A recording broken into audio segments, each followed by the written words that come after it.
Bonjour à tous et bienvenue dans cette vidéo tuto sur l'écologie marine. Cette semaine, nous vous proposons de réaliser simplement dans votre cuisine un petit modèle sur la circulation des courants océaniques. Alors, de quoi avons-nous besoin pour réaliser cette expérience? Il vous faudra un bac transparent. Nous, par exemple, nous allons utiliser un vieil aquarium en plastique, mais n'importe quel bac transparent ira très bien.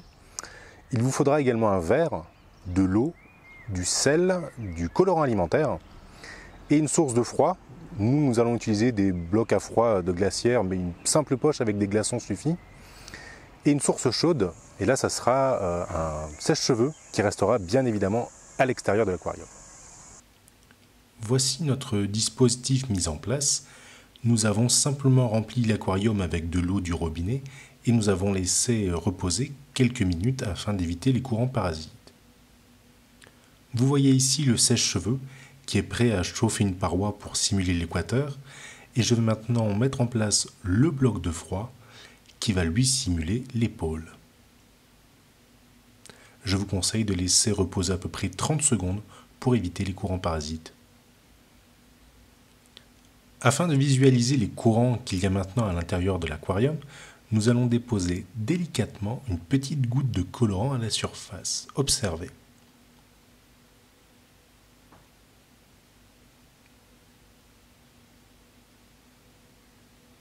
On voit que la goutte descend. Le colorant est entraîné par le fond, par l'eau qui est contre le bloc froid. C'est un phénomène qui se passe également au pôle. Quand l'eau arrive dans des zones froides, sa densité va augmenter. Elle va être en quelque sorte plus lourde pour un même volume. Et elle va donc descendre vers les profondeurs. Elle entraîne ici notre colorant.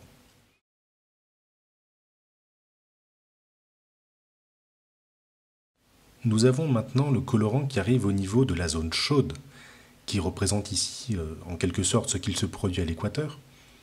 On voit que le colorant remonte. Alors, il n'est pas juste poussé par le courant d'eau froide créé précédemment, mais quand l'eau arrive au niveau d'un endroit chaud, sa densité va encore changer. Elle va devenir plus petite, elle va être en quelque sorte plus légère pour un même volume, et elle va donc être poussée vers le haut.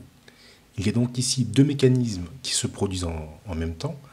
Du côté froid, la densité augmente et entraîne vers le fond, et du côté chaud, la densité baisse et permet à l'eau de remonter. Vous pouvez ainsi visualiser d'une façon extrêmement simple, bien évidemment, un des principaux phénomènes qui créent les courants dans l'océan.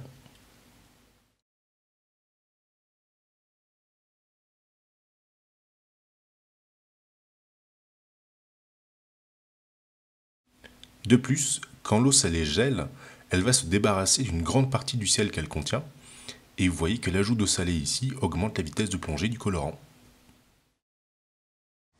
C'est tout pour aujourd'hui. N'hésitez pas à laisser des remarques dans les commentaires. On se retrouve jeudi pour le live avec Jean-Vincent Vieux Ingracia et la semaine prochaine pour une nouvelle vidéo tuto.